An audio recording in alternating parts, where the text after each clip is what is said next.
Good evening and welcome to This Week in Review. Tonight's stories include Farmen held their annual Farmen's Ball, the post office boxes have been installed, Mrs. Benmore was here with the school report. These stories plus community events, the BBS Playbill, Off the Rack and more coming up after this.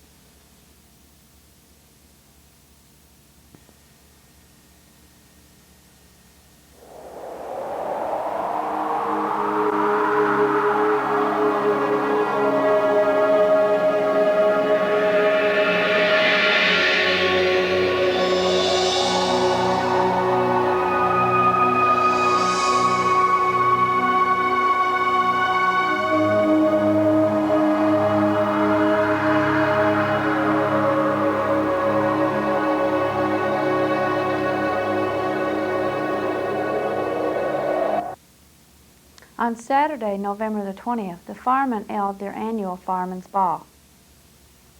The evening started with the Fireman's Prayer by Fire Chief Glenann and opening grace by Reverend Budden from the Faith United Church. Mr. Stan Coster, MC for the evening, introduced the head table guest. We'll introduce our head table, and I'm going to start from my far left. We have Fireman Fred Young and Mrs. Young from the Clear Lake Fire Department. Would you stand and remain in? We have Foreman Cowell, our CP, and Donald. We have our United Church Minister, Reverend Budden, and Mrs. Budden. We have my bitter Alice. John Denny, he's the Regional Director of Region 5, and Mr. Denny. Our MHA, Calvin Parsons, and Donna. Calvin was right there just a minute, I don't know if he's right there. Next we have Mayor Ann and Mrs. Ann. Fire Chief Glenn and wife Laura, who's also president of TWIR News Nov. Deputy Chief Bruce Green and his wife Cynthia. We have our MP, Belle Matthews and Vera.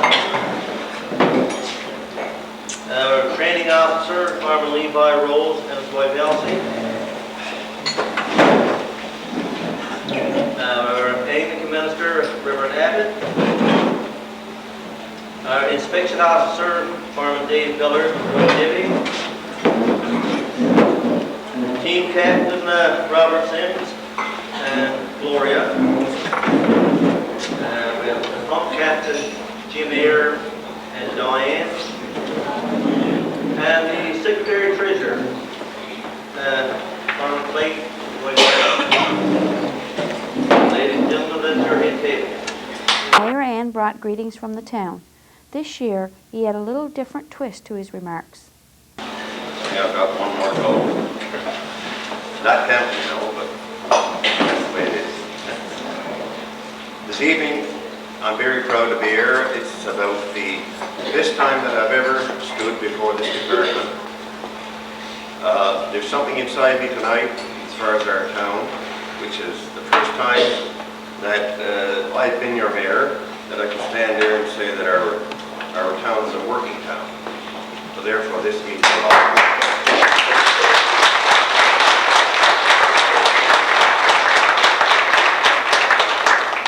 I may go a little bit off the track tonight in the sense that I may speak about things that don't pertain to farming, but it do pertain to farming in the end result. And that there's a couple of people that I would like to thank this evening. I always think that it's nice to thank people in public for what they've done. I did it privately, I did it by letter, and this evening I would like for this group that's here to thank Calvin Parsons and our MP, Bill Matthews, for all they did as far as getting our plant going again. I'll tell you what, that they played a big part. There's a lot of people around that don't think that anybody played a part other than a certain few. But they were, and the thing that really brought it together was when this big bus loads came into St. John's And I'll guarantee you, and I'm sure there's some of those people, as I look down there, I can see the ones that came in, that you did a lot more than you ever realized. Because if you hadn't have come in, and we hadn't have got in that room that day, you would not have seen 1 pound of crab come into Virgil this year. And I'd like to really publicly thank our MHA Kelvin Parsons and MP Bill Matthews. Bill was there from the beginning. Kelvin couldn't help it that Brian Tobin didn't call the election a little bit early. Having said that, now. Then it was time for the department report, followed by the Burnett's report. Welcome to our 36th anniversary of the Fire Department in Virgil. Over these 36 years, we have seen many members come and go. Some have stayed for a short time, while others have stayed for a long time. Some of our original members are still here. We, as citizens of Virgil, had to thank you for your time that you gave to our town so freely. On behalf of our town and the present firemen here tonight, I, as Fire Chief, would like to say a big thank you to each and every one of you, regardless of how long a period of time you were here. We were glad to have you as part of the Virgil Fire Department. Our fire report for 1998 was, during 1998, the Virgil Fire Department held 30 training drills. We had 10 business meetings. We responded to 5 emergencies. There were 2 fire calls to the garbage dump, 1 chimney fire, 1 propane tank leak, and 1 car accident. We also had 6 sports nights, that's during the winter time. Every Thursday night, regardless of what we had planned to do in the summer or the winter, the 3-man crew that was on call for that week came down and checked our equipment before 6:30 to make sure that everything was in proper working order, and if not, they made sure that it was fixed or notified the proper persons to have it fixed before our drill or meeting. Activities that we were involved in last year were 2 members and their wives went to Ramsey to attend their fireman's ball. We took part in the come home year activities. We held a fish and chip eat-in and take-out. We played darts in the Lions Winter Carnival against other organizations, and the fire department won. We laid a wreath on Remembrance Day. 2 members and their wives attended the Hang of Fire Convention in Grand Falls, Windsor. Fire Prevention Week started with a church parade. We visited the schools, the students visited the fire hall.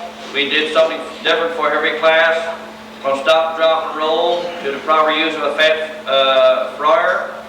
The fire hall was open every Thursday, open every night through Fire Prevention Week so the public could visit. We took part in the Hanging of Santa Claus parade. We held breakfast with Santa. We catered to different groups, example, seniors from all across Canada and the United States. We held various fundraising efforts, ticket sales, wagathon.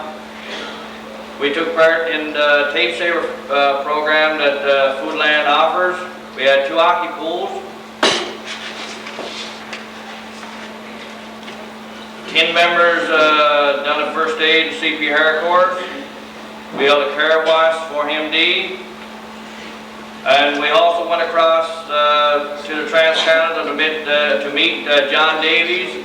He walked from Newfoundland to BC in aid of muscular dystrophy.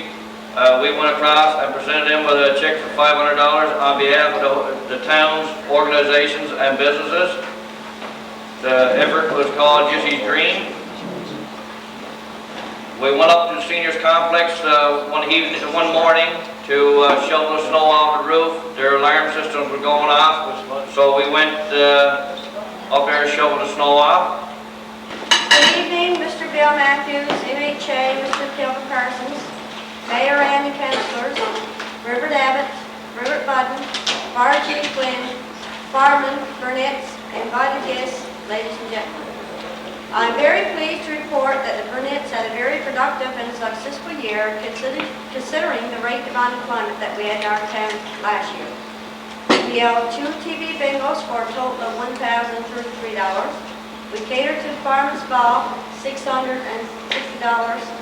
Flea Market, $856.85. Rent Leonard Kitchen, $50. Bake Sale, $259.25. Burnett's fees, $35. Our fundraising total for the year was $2,894.10. Our bake balance for last year was $2,301.06, for a grand total of $5,195.16. Our expenses for the past year: we paid caterers for last year's Farmers Ball, $200. Bought cake for the ball, $10.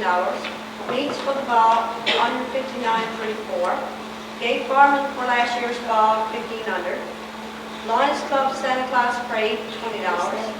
St. John's Central High Scholarship Fund, $20. Bingo cards, $47.90. Farmers Convention, $600. Get Well donations, $20. Miscellaneous items such as cases of pop for our flea market, underpants, potatoes, milk, $61.73. Scotia Bank service charge, $33.89. Total of expenses was $2,678.04. Total amount in the account before expenses was $5,195.16. After all expenses paid, we had a bank balance of $2,570.12. So, Fire Chief Glenn, on behalf of the Burnett's, I would like to ask you to come forward now. I received a check for $1,000. Several speakers, including Thor McDonald representing the RCMP and Mr. John Denny, Regional Director of Region 5.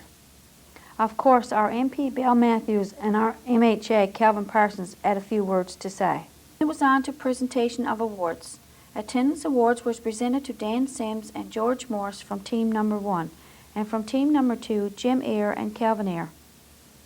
Mayor Ann presented years of service lapel pins to Clyde Marsden for 1 year of service, Trent Ricketts for 3 years, Leonard Skinner and Henry Young for 4 years, 5 years for Eugene Ball and Glenn Domine.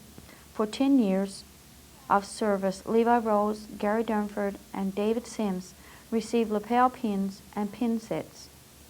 Ben Green, Bruce Green, George Morris, and Glenn Ann received a lapel pin and a ring for their 20 years of service. MP Bill Matthews and MHA Calvin Parsons presented the Governor General Exemplary Service Medal to Bruce Green, Ben Green, Glenn Ann, and George Morris for their 20 years of service to the Fire Department. Mayor Ann said a special thanks to Stan Kosser for being MC for this event for the past several years. The supper concluded with a return thanks from Reverend Abbott. The firemen and their guests then enjoyed the music supplied by A&A Disco. We visited the post office this week to take a look at the newly installed post office boxes. The project has been completed. The new boxes have been installed, complete with new facings and a paint job. The lobby is looking quite nice. The workers did a good job. We're sure that these new post office boxes are a wonderful convenience for the people who didn't have postage boxes, as well as for the post office workers. Stay tuned for more of This Week in Review coming up after this.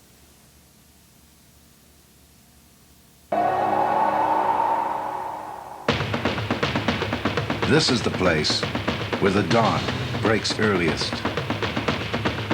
The new year comes soonest.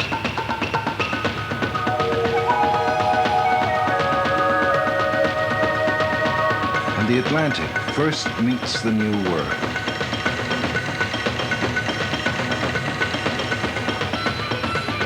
You can walk the streets of the oldest city in North America.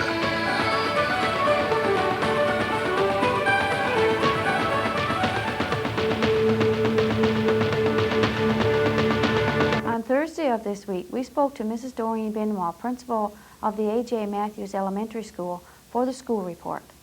We just came to get an update on some of the activities that have been going on at your school since September. Well, I got to think really hard now, Marie. September looks like a long ways away at this point in time. Yes. Well, we've had a pretty busy fall. A lot of the things are similar to what you generally do in a school year. But we have tried to do some new things this year, and one of our school goals has been to focus on our school climate and try to improve the way that students treat each other. I think that's a very important aspect of our school. In order to improve academic performance, I think you need to improve the way students feel and the way that they treat each other. So probably the most important thing that we've done this year is to focus on respect and to try to encourage children to treat each other respectfully, to treat adults respectfully, and to treat themselves respectfully. As a result of that, we've had a number of initiatives. We started with Respect Day, and you were over and did a little clip on that. And that seemed to go over very well, and it certainly got the message out to children, and hopefully to the parents, hopefully that it was well received in the community. But from my own experience teaching in the classroom on a regular basis, I've noticed that children stop sometimes, and when you say, now remember what we discussed on Respect Day, they all change the way that they do things. And that's what we want to do. The Respect Day was only like a starting point for us to help students to work and start focusing on things.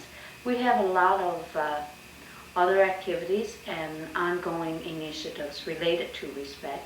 We have a fair number of videos in our school which we're showing in our classes and discussing appropriate ways of dealing with things, because children do get frustrated, they do get angry at times, and we have videos that will help them work through that. We have videos related to anger management, related to what you can do instead of hitting, those types of things, and it's very important, I think. The other thing, aside from Respect Day, I also had the RCMP officer in.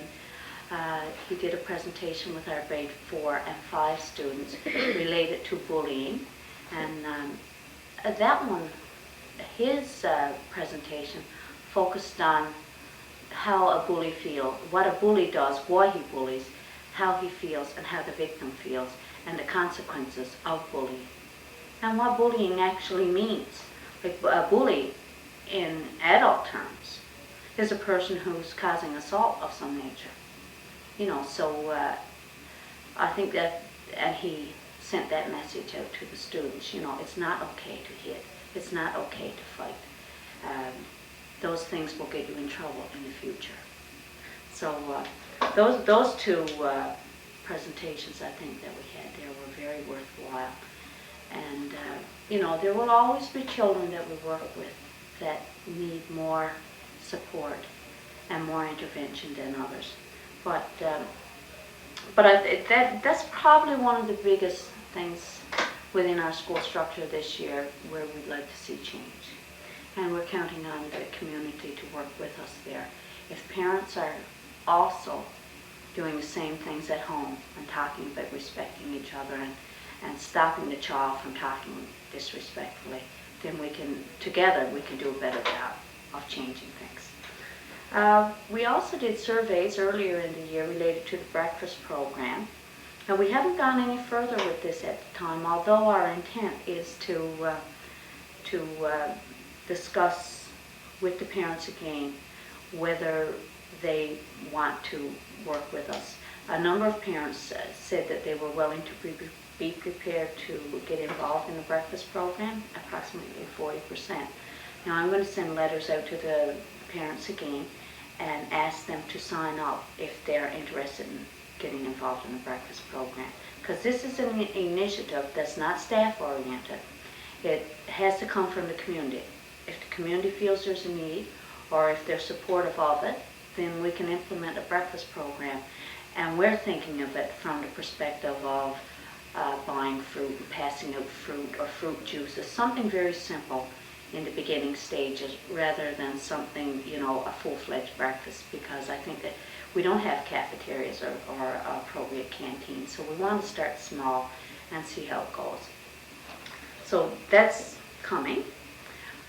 One thing this year as well that's been a problem for us is that we have, in past years, we've become accustomed to having CIS personnel in the school and lab technicians, people working in our computer labs. That's been a problem this year. The funding has dried up for those programs, and we don't have those people there, and we really miss them.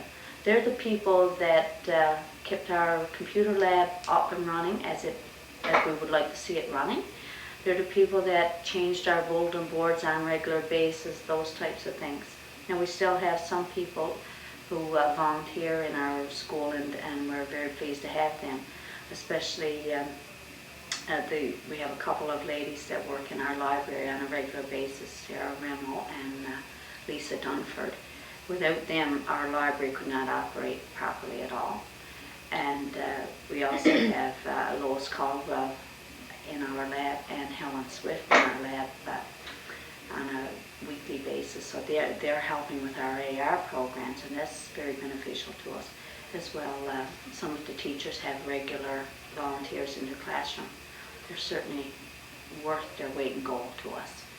But we miss our CIS people, and especially our lab technician, computer technician. Our computers have been down most fall. It's been frustration for everyone on staff and for the students. We're working on it. I'd say will be the best part of this year before we get things back to where they were when we left in June, because both our file systems crashed. Recently, the counselor, the drug addiction counselor, and the school counselor were promoting Drug Awareness Week, and we had contests last week for drug awareness, poster contest. The students were all involved in that from kindergarten to grade 5, and prizes were passed out to winners from each grade level, so that was exciting for the children. They always like to get little prizes for things. And we also had our book fair last week, and students certainly enjoyed getting their free books, and they liked the knick-knack table better than they liked the books, a lot of them. That's unfortunate. But when they get the prizes, it had to be books and things. So, last but not least, I suppose, is our new school, the update related to our new school. Things have not stopped. I've been involved, both myself and the principal at the high school have been involved with the school district in a number of meetings this year related to the new school. Things have been slow going, but one of the reasons for that is that at this point in time there's still a lot of areas in which we're still negotiating sizes of classroom, for instance, our gymnasium, our library, multi-purpose rooms. We're not happy at this point in time with the space that the government is recommending for our new school. And I think that if we're going to have a new school, we want something that's going to be appropriate and big enough to accommodate our students and to be able to accommodate the programs that we want. I would rather wait another year or two and get what we want than I would to say, okay, we'll take what you got for us. And that's where we are at this point in time, I think. There's been numerous conversations with the Department of Education related to the size of classrooms. And that's about it, I suppose. That's the major things from where I stand. And I'd certainly like to thank the community for their support of our bingo earlier this year where we had a fundraiser. We raised approximately $950 at that fundraiser. And we don't have our CD players and our TV purchased yet, but the intent is to get those very soon. We've been waiting for Christmas because usually things go on sale at that time, so we should have them by after Christmas. Well, thank you very much for your time this afternoon. Thank you. We would like to remind our viewers that next Sunday, December the 5th, is the Lions annual Santa Claus Parade. Be sure to tune in to our community channel 10 for live coverage of this annual event. And in keeping with tradition, we will be having the lighting of the BBS Christmas tree on Sunday, December the 5th at 6 p.m. Drop by our studio. Santa Claus may pay us a visit before he heads back to the North Pole. Stay with us for Off the Rat and community events and the BBS Playbill, all after this.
there's an island, of course, and over 10,000 miles of coastline, raised up in sunshine and storm.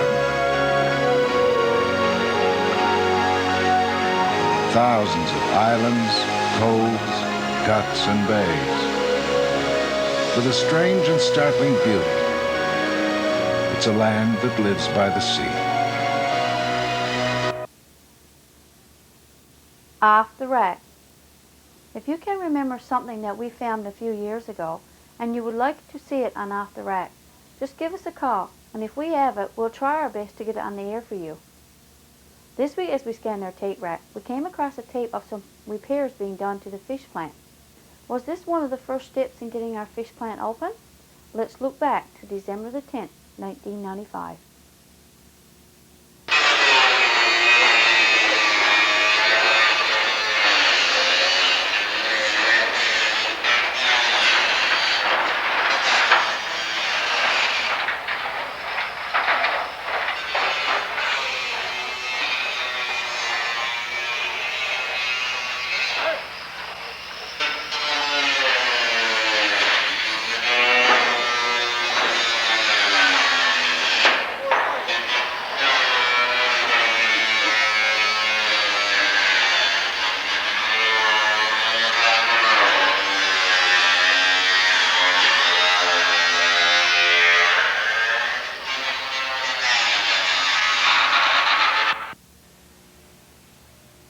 This section of the outer wall of the boiler room was ripped away in a storm a few winters back.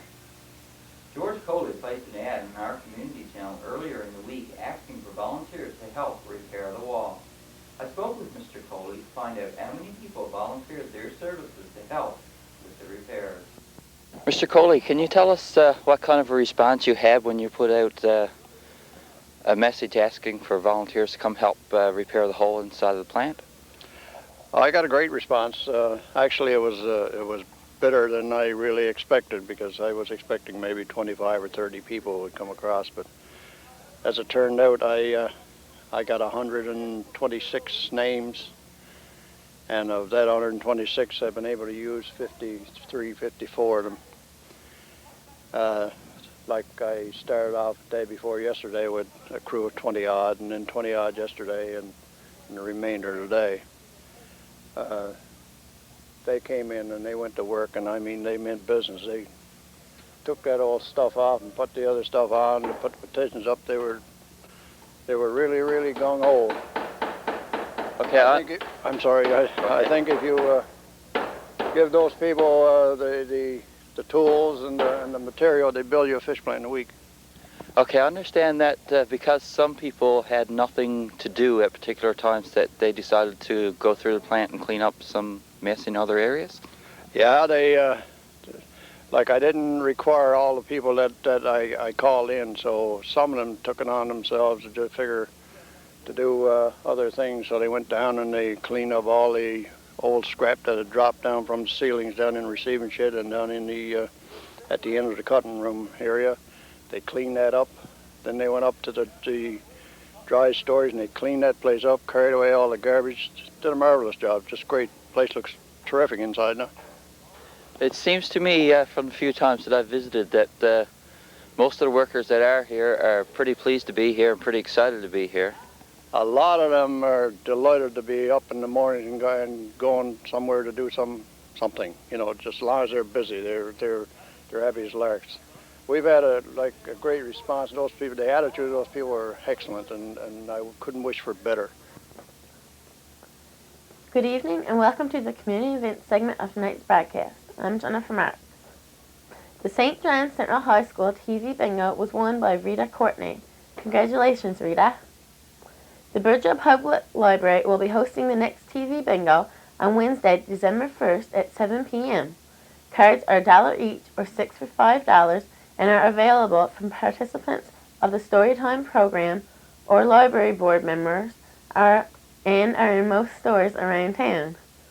With Christmas just around the corner, why not play TV bingo to support the public library, and you could win $300 for Christmas. Burgeo Lionists are getting the town geared up for the Christmas season. with a Christmas sale on December 4th at 2 p.m. at the Community Center. There will be baked goods and crafts for you to purchase as gifts or just for a treat for yourself or your family. The Lioness will also be happy to serve you afternoon tea if that is what you desire, or maybe you would like to play a game or two of bingo. Don't miss out on the fun. Come to the Burgeo Lioness Christmas sale where there is something for everyone. If your group or organization has an upcoming event planned, we will be happy to advertise it for you. Just call the BBS office by Wednesday of each week to have items included in this portion of our broadcast. That concludes the community events segment of tonight's broadcast. See you next week. BBS Playbill. Tune in on Tuesday at 7 p.m. for a rebroadcast of Pansy's Garden. Try your luck on Wednesday by playing Public Library TV Bingo. Following bingo, we will have the last video in our diabetes series called People with Diabetes Can Enjoy Healthier Lives. Tune in on Thursday when we will have a rebroadcast of the Sand and Sea Entertainment featuring Hurricane. Join Pansy and the gang for 2 stories, a craft, and lots of fun on Saturday morning at 11 a.m. on Pansy's Garden. And I'll be here again next week with This Week in Review. Next week's program will be followed by The Bandwagon. Please stay tuned now for some entertainment by Hurricane. For This Week in Review, I'm Marie Rose. Good night.